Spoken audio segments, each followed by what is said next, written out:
സ്നേഹമുള്ളവരെ, ഒരു ദിവസം നമുക്ക് ഉണ്ടെന്ന് കരുതുന്നതെല്ലാം നമ്മെ വിട്ടുപോകും. പിന്നെയും നമ്മൾ ജീവിക്കേണ്ടി വരും. ആർക്കു വേണ്ടിയോ എന്തിനു വേണ്ടിയോ എന്ന് അറിയാതെ. പ്രതികൂല സാഹചര്യങ്ങൾ നമ്മെ തളർത്തരുത്. ഇതാണ് ജീവിതം. ഈശോ മിശിഹായിൽ സ്നേഹം നിറഞ്ഞ ഗുഡ്നെസ് ടിവിയുടെയും ഗുഡ്നെസ് യൂട്യൂബ് ചാനലിൻ്റെയും മാന്യ പ്രേക്ഷകരെ, കുരിശിൻ്റെ തണലിൽ എന്ന വചനപ്രഘോഷണ പരമ്പരയിലേക്ക് നിങ്ങളെല്ലാവരെയും ഏറ്റവും സ്നേഹത്തോടെ സ്വാഗതം ചെയ്യുന്നു.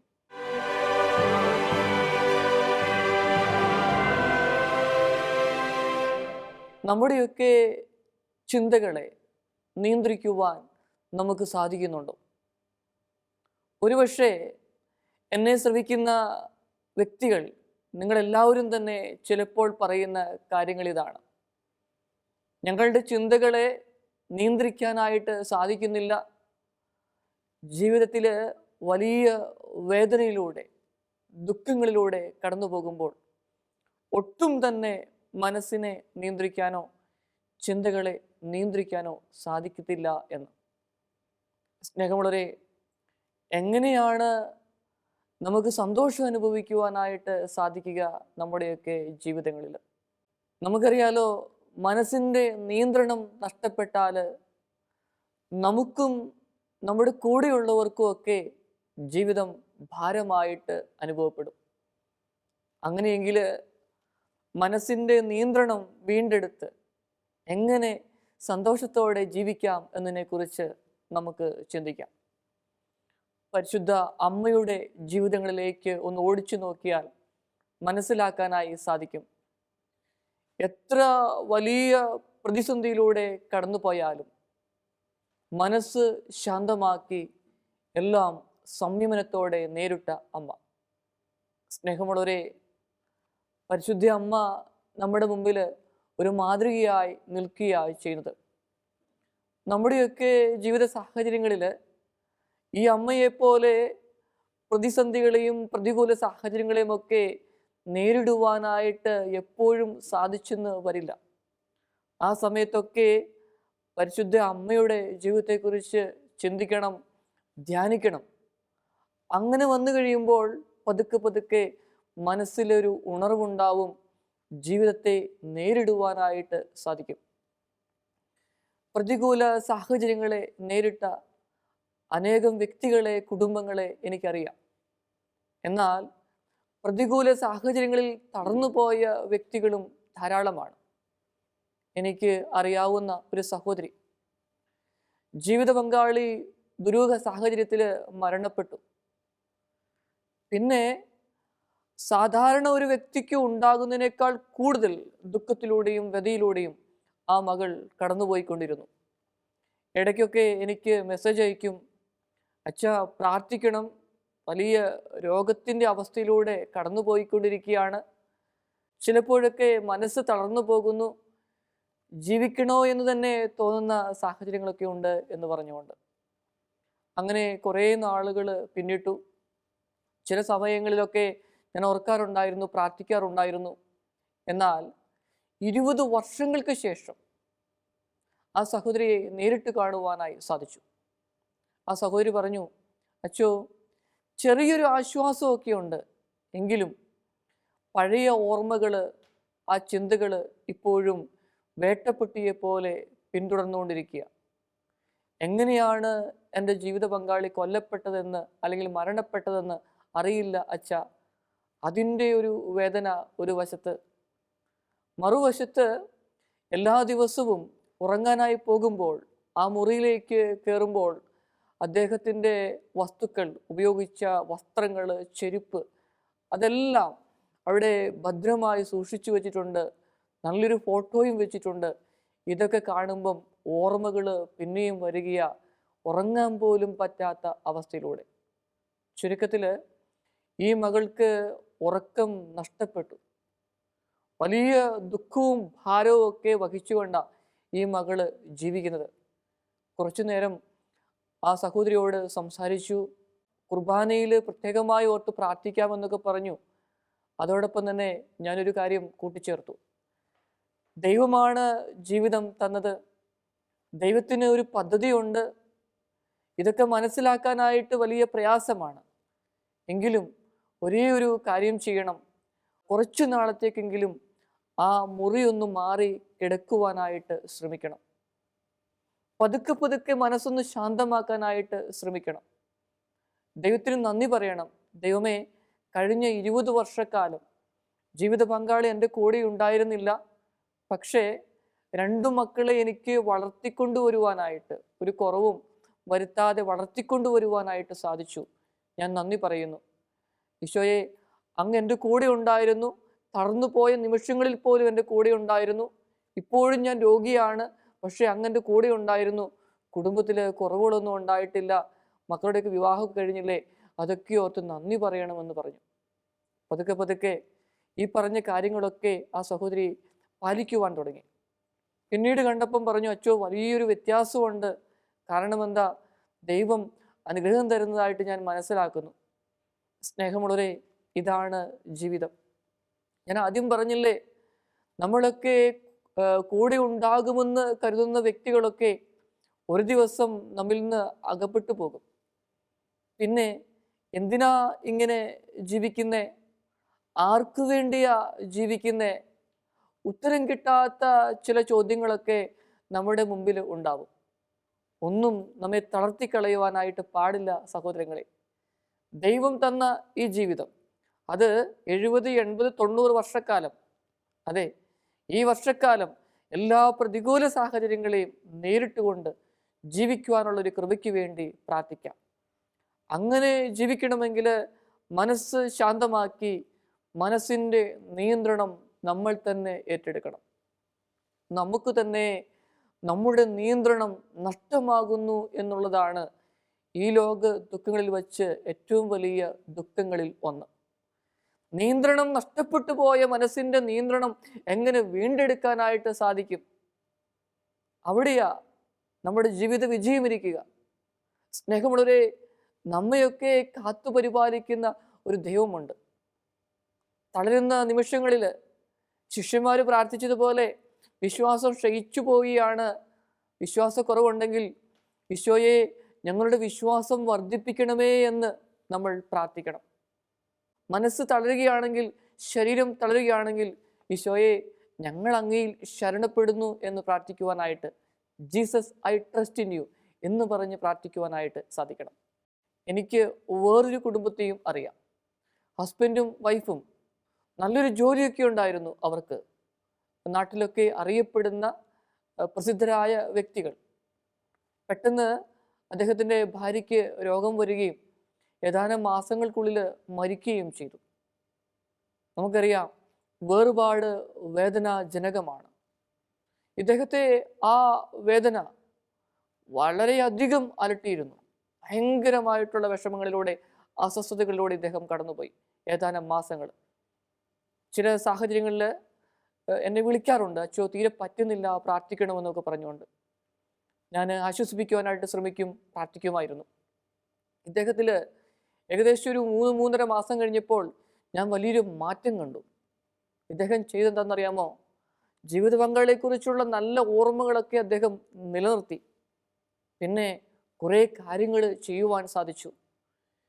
7ഉം 41 ആണ്ടുമെല്ലാം അദ്ദേഹം ഒത്തിരി വ്യക്തികളെ, പ്രത്യേകിച്ച് കുടുംബക്കാരെയൊക്കെ വിളിച്ച് പ്രാർത്ഥിച്ച് ആഘോഷിച്ചു. കാരണം ദൈവത്തിന് നന്ദി പറയുകയാണ് അദ്ദേഹം ചെയ്യുന്നത്.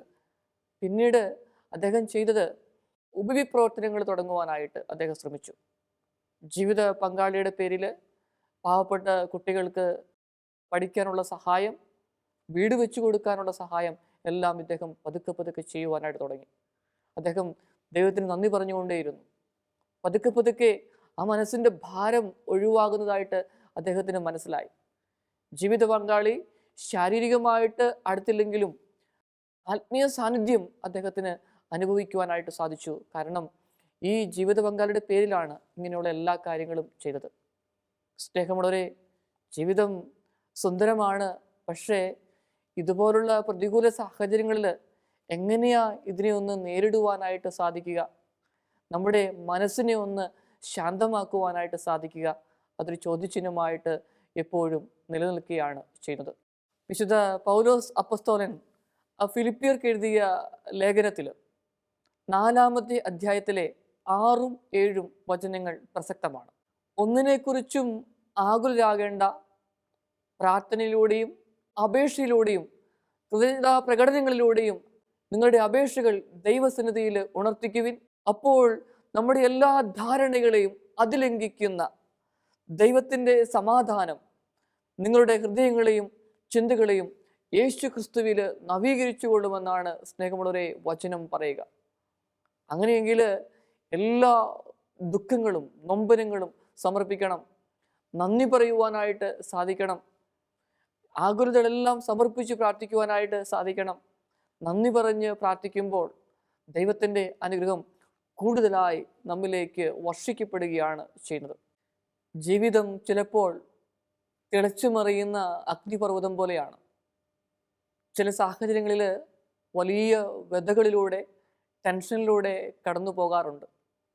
സ്നേഹമുള്ളവരെ, വലിയ ടെൻഷനിലൂടെ കടന്നു പോകുമ്പോൾ ശരീരത്തിൻ്റെ പ്രതിരോധ ശക്തി തന്നെ കുറഞ്ഞു പോവുകയാണ് ചെയ്യുന്നത്.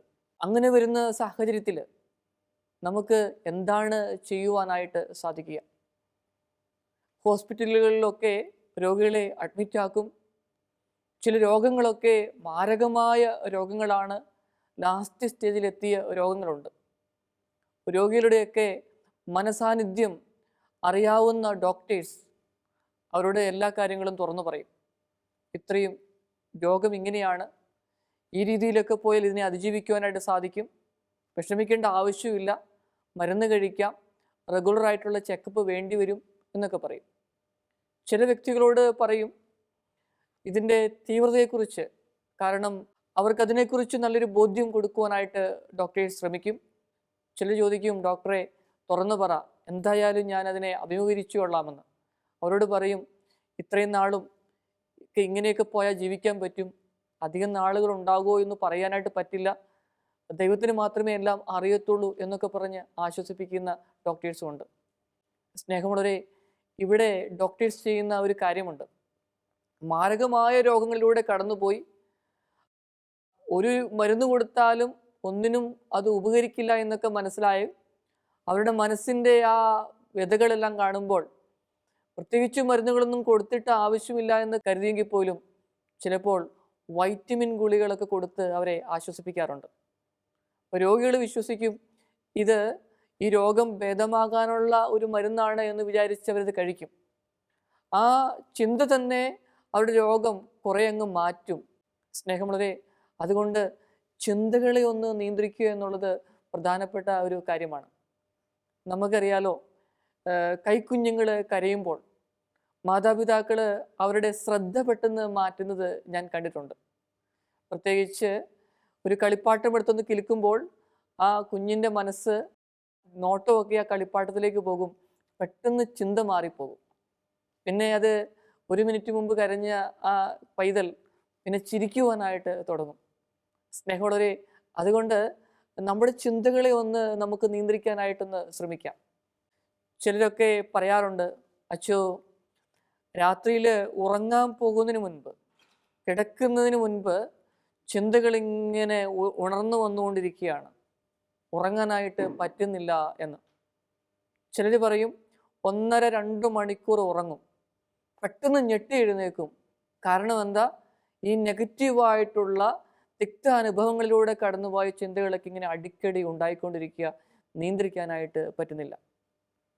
മറ്റു ചിലർ പറയും ഏകദേശം ഒരു 5-6 മണിക്കൂറൊക്കെ അങ്ങോട്ടും ഇങ്ങോട്ടും ഒക്കെ തിരിഞ്ഞു കടന്ന് എഴുന്നേറ്റു രാവിലെ ഫ്രഷാകുന്ന സമയത്ത് ഒരുപാട് ചിന്തകൾ ഇങ്ങനെ വന്നുകൊണ്ടിരിക്കുക, പ്രത്യേകിച്ച് നെഗറ്റീവായിട്ടുള്ള ചിന്തകൾ, ആകുലതകൾ, ഇന്ന് എന്തൊക്കെ ചെയ്യും, ഇന്നലകളിലെ പരാജയങ്ങൾ. നന്മകളൊക്കെ ഒത്തിരി ഉണ്ട്, പക്ഷേ ആകുലതകളാണ് വരുന്നത്. ഇന്നലകളിലെ പരാജയം, ഇനി എന്ത് ചെയ്യും, ഇതിനെ എങ്ങനെ ഓവർകം ചെയ്യും, ഭയങ്കര ബുദ്ധിമുട്ടാണ്. അതിങ്ങനെ 1/4 മണിക്കൂർ ഇങ്ങനെ നീണ്ടു നിൽക്കും. വേറെ ചിലർ പറയും ജോലിയൊക്കെ ചെയ്തുകൊണ്ടിരിക്കുകയാണെങ്കിൽ കുഴപ്പമൊന്നുമില്ല, പക്ഷെ അല്പസമയം ഒന്ന് ഫ്രീ എടുത്ത് കുറച്ച് സമയം ഒന്ന് ന്യൂസ് കാണാനോ അല്ലെങ്കിൽ അങ്ങനെ എന്തെങ്കിലും ഒരു എൻ്റർടൈൻമെൻറ്റിന് വേണ്ടിയിട്ട് മാറ്റി വയ്ക്കുമ്പോൾ ഈ ചിന്തകൾ ഇങ്ങനെ മനസ്സിലേക്ക് വരും. അതായത് ഒബ്സസീവ് തോട്ട്, ഭയങ്കരമായിട്ട് ചിന്തകൾ ഇങ്ങനെ വന്നുകൊണ്ടിരിക്കുക. സ്നേഹമുള്ളവരെ, ചില സാഹചര്യങ്ങളിൽ തീർച്ചയായിട്ടും ട്രീറ്റ്മെൻറ്റ് ആവശ്യമാണ്. ദൈവമാണ് എല്ലാം സൃഷ്ടിച്ചത്. അങ്ങനെ വന്നു കഴിയുമ്പോൾ നമ്മൾ ചികിത്സ വേണ്ട ആ കാര്യങ്ങൾക്ക് ചികിത്സ നേടണം, മാറി നിൽക്കരുത്. ദൈവം ഒരുപക്ഷെ സുഖപ്പെടുത്തുന്നത് അതിലൂടെ ആയിരിക്കാം.